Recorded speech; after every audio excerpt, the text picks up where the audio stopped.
Licht ist die Seele der Airbrush-Malerei. Es formt, es erzählt, es haucht deiner Illustration Leben ein. In einer Welt, die oft nur auf Schnelligkeit und Ergebnisse schaut, lade ich dich ein, für einen Moment still zu werden. Denn das Licht ist mehr als Helligkeit. Es ist Erinnerung, Gefühl, Spannung, Stille. Es zeigt dir nicht nur, was da ist, es offenbart, wie es sich anfühlt. Wenn du bereit bist, dich darauf einzulassen, dann gönn dir jetzt diese paar Minuten. Nicht für mich, nicht für die Technik, sondern für den Blick hinter das Offensichtliche in der Airbrush-Malerei. Die Reise zur Essenz dessen, was eine Illustration wirklich berührt. Lass uns gemeinsam entdecken, was Licht zur Sprache deiner Airbrush-Kunst wird. Es gibt diesen einen Moment, den jeder Künstler kennt, wenn das Licht plötzlich nicht mehr nur beleuchtet, sondern erzählt. Ich erinnere mich noch genau an einen dieser Augenblicke, als an einem verregneten Nachmittag ein einzelner Sonnenstrahl durch die Jalousie meines Ateliers fiel. Er traf genau auf meine unfertige Leinwand, ließ das Weiß leuchten, als wolle es mir zuflüstern, wo der nächste Farbverlauf beginnen sollte. Seitdem weiß ich, Licht ist nicht mehr ein physikalisches Phänomen, es ist Inspiration, Kompass und manchmal sogar Mitgestalter. In der Airbrush-Malerei, wo jeder Übergang zählt und Feinheit alles ist, hat Licht für mich eine besondere Bedeutung. Es ist das unsichtbare Gerüst, das Tiefe schafft, Volumen hervorhebt und Emotionen trägt. Ohne bewusst gesetztes Licht wirken selbst technisch perfekte Werke leblos. Wie eine Bühne ohne Scheinwerfer, auf dem niemand weiß, wohin der Blick gehen soll. Licht entscheidet nicht nur über hell oder dunkel, es bestimmt den Ton eines Bildes, die Dramaturgie, das Gefühl, und genau deshalb beginnt für mich jedes perfekte Bild nicht mit der Farbe, sondern mit der Frage, wo ist das Licht? Nimm dir heute einen Moment in deinem eigenen Atelier oder zu Hause. Schau dich um, wo fällt das Licht hin? Hast du jemals bemerkt, dass Licht nicht einfach nur da ist, sondern Geschichten erzählt, wenn du nur lange genug hinsiehst? Es hat auch bei mir eine Weile gedauert, bis ich wirklich verstanden habe, dass Sehen und Beobachten nicht dasselbe sind. Früher habe ich Objekte gemalt. Heute male ich, was das Licht mit ihnen macht. Licht begegnet mir inzwischen überall. In den frühen Morgenstunden, wenn der Tau auf der Fensterscheibe funkelt, in der untergehenden Sonne und die Schatten der Straßenlaternen langzieht, wie flüchtige Gedanken. Ich ertappe mich oft dabei, wie ich innehalte, nur um den Verlauf eines Lichts auf einer Wand zu studieren, wie es verläuft, weich wird, sich verliert. Diese stillen Beobachtungen sind für mich zur täglichen Übung geworden. Fast wie ein meditativer Akt. Es gibt Licht, das streichelt, warm, diffus, fast zärtlich. Und es gibt Licht, das schneidet, klar, hart, kompromisslos. Beide sprechen ihre eigene Sprache. Seit ich das erkannt habe, versuche ich nicht mehr nur Realität abzubilden, sondern das, was das Licht mir darüber verrät. Airbrush ist dafür wie geschaffen. Es zwingt zur Achtsamkeit, zur Geduld, zur Nuance. Man kann sich nicht einfach durchmalen. Man muss zuhören, auch dem Licht.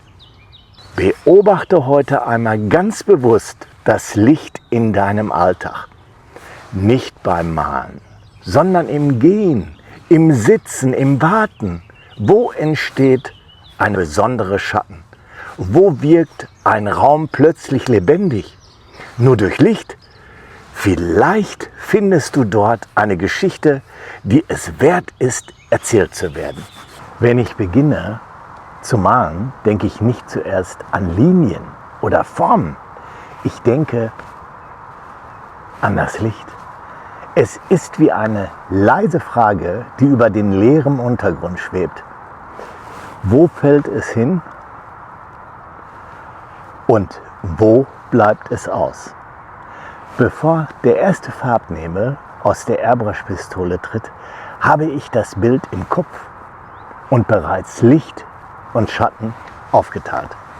Es ist wie eine innere Skizze aus Helligkeit und Dunkelheit. Die eigentliche Grundlage für alles, was folgt. Licht ist für mich nicht nur bloß ein Effekt, es ist das Motiv. Ich versuche nicht, Dinge zu beleuchten, sondern das Licht selbst sichtbar zu machen. Es ist das, was Formen entstehen lässt. Wo es auftritt, entsteht Präsenz. Wo es fehlt, entsteht Raum für Geheimnis, für Interpretation. Gerade in der Airbrush-Malerei lebt das Bild von Nuancen, von hauchdünnen Lasuren, die fast nur durch Licht wahrnehmbar werden. Diese Übergänge erzählen oft mehr als jedes deutliche Detail. Ich habe gelernt, ich male nicht Farbe, ich male Licht. Oder besser gesagt, ich lasse es atmen. Und manchmal, wenn alles stimmt, habe ich das Gefühl, das Licht malt mit. Ich halte nur das Werkzeug. Bevor du das nächste Mal zur Airbrush-Pistole greifst, schließe die Augen und stelle dir dein Motiv nur in Licht und Schatten vor. Keine Farben, keine Konturen, nur Helligkeit und Dunkelheit. Licht kann ein Geschenk sein oder ein Trickser. Je mehr ich mich darauf einließ, desto mehr erkannte ich, es belohnt nicht nur, es prüft auch. Am Anfang habe ich Licht eher dekorativ eingesetzt. Ein Glanzpunkt hier, ein Schatten dort. Doch ich merkte schnell, dass Licht keine Spielerei ist. Es ist ein Gesetz. Und wenn man es bricht, ohne es zu verstehen, verliert das Bild an Glaubwürdigkeit. Ich erinnere mich an ein Porträt, das einfach nicht funktionieren wollte. Der Schatten unter dem Kinn war da, aber das Gesicht wirkte leer. Irgendwas stimmte nicht. Es dauerte eine Weile, bis ich begriff, der Schatten war da, aber das Licht fehlte. Es kam aus der falschen Richtung und plötzlich fiel das ganze Bild in sich zusammen. Auch zu viel Licht kann ein Problem sein. Es verführt, starke Kontraste wirken dramatisch, aber sie können auch brutal wirken, überinszeniert. Ich musste lernen, dass Licht nicht nur laut sein muss, um Eindruck zu machen. Manchmal ist es das Sanfte, das nachhallt.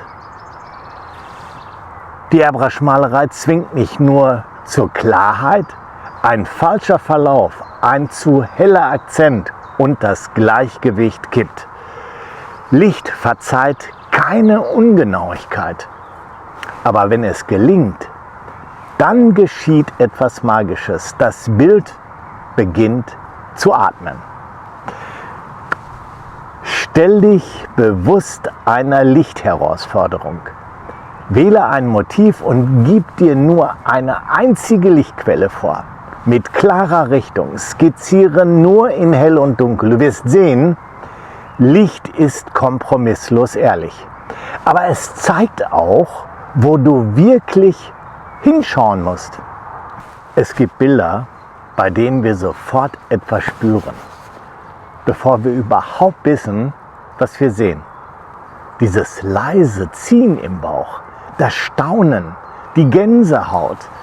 Oft liegt der Grund dafür nicht in der Komposition, nicht in der Farbe, sondern im Licht. Licht kann trösten, provozieren, erinnern. Es kann eine Szene kühl wirken lassen, obwohl warme Töne dominieren. Oder Gegebenheit schaffen, obwohl das Motiv allein und verloren erscheint. Es ist der unsichtbare Erzähler hinter jedem Bild. Ich habe gelernt, dass Licht Gefühle überträgt, weil es etwas Tiefes Menschliches anspricht. Unsere Erfahrung von Zeit, Raum und Erinnerung. Das Morgenlicht erinnert uns an Neubeginn. Das warme Licht eines Nachmittages an die Kindheit. Künstliches Licht kann uns entfremden. Hartes Licht kann uns ausliefern. All das lässt sich in einem Bild festhalten, wenn man es zulässt. In meiner Airbrush-Arbeit versuche ich deshalb nicht nur zu zeigen, sondern zu fühlen. Ich frage mich, was soll das Licht sagen? Welche Stimmung trägt es? Und welche will ich eigentlich malen? Wenn mir jemand sagt, ich weiß nicht warum, aber das Bild berührt mich, dann weiß ich, das Licht hat gesprochen. Bevor du dein nächstes Werk beginnst, frag dich nicht nur, was du zeigen willst, sondern was du fühlen willst. Wähle dein Licht nicht nur nach Logik, sondern nach Emotion. Was würde passieren, wenn du das Licht wie ein Dialogpartner behandelst, nicht wie ein Werkzeug? Licht zu sehen ist das eine. Es gezielt einzusetzen ist eine Kunst für sich. Es bedeutet, Entscheidungen zu treffen. Bewusst, mutig und manchmal auch gegen die eigene Gewohnheit. Ich habe mit der Zeit gelernt, dass weniger oft mehr ist. Dass ein einzelner, gezielt gesetzter Lichtreflex stärker wirken kann als 1000 kleine Highlights. Dass ein Schatten nicht nur etwas verbirgt, sondern genauso viel sagen kann, wie das, was im Licht liegt. Und dass man manchmal etwas nicht zeigen muss, um seine Wirkung zu entfalten. In der Airbrush-Technik bedeutet das Kontrolle und Vertrauen. Du musst wissen, was du tust und gleichzeitig bereit sein, dich vom Licht überraschen zu lassen. Es braucht Geduld, ein geschultes Auge und das Bewusstsein, dass jedes Bild eine eigene Lichtsprache spricht. Für mich ist das Licht heute kein Effekt mehr. Es ist die Haltung, es ist der stille Dialog zwischen dem Bild und dem Betrachter. Zwischen mir und meiner Kunst. Mach Licht zur bewussten Entscheidung. Experimentiere mit Reduktion. Lass einmal bewusst etwas im Dunkeln oder lenke den Blick durch nur eine Lichtquelle. Frage dich bei jedem Bild, was willst du zeigen? Und was darf im Schatten bleiben? Denn am Ende ist Licht nicht nur die Technik, es ist die Haltung. Und vielleicht sogar ein Stückchen Wahrheit. Je länger ich male, desto mehr begriff ich, Licht ist kein technisches Detail. Es ist das Herz der Komposition. Es gibt Struktur, Tiefe, Richtung, aber vor allem gibt es Gefühl. Ein Bild ohne Licht ist wie ein Lied ohne Klang. Vielleicht hat es Noten, aber keine Seele.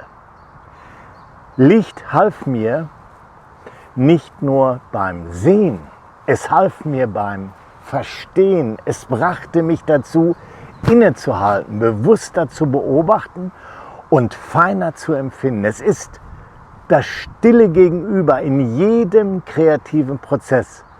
Mal herausfordernd, mal unterstützend, aber immer ehrlich. Ich glaube, jeder Künstler hat ein eigenes Verhältnis zum Licht. Manche fürchten es, andere zähmen es. Ich versuche, mit ihm zu sprechen. Und in jedem neuen Bild beginnt dieses Gespräch von vorne. Wenn du das nächste Mal ein Motiv betrachtest, ganz gleich ob Mensch, Objekt oder Landschaft, frag dich nicht nur, was du siehst, sondern woher das Licht kommt. Und noch viel wichtiger, was es dir sagen will. Denn vielleicht ist das Licht nicht nur das, was wir sehen, sondern das, was in uns etwas sichtbar macht. Ist es tatsächlich der Lichtblick?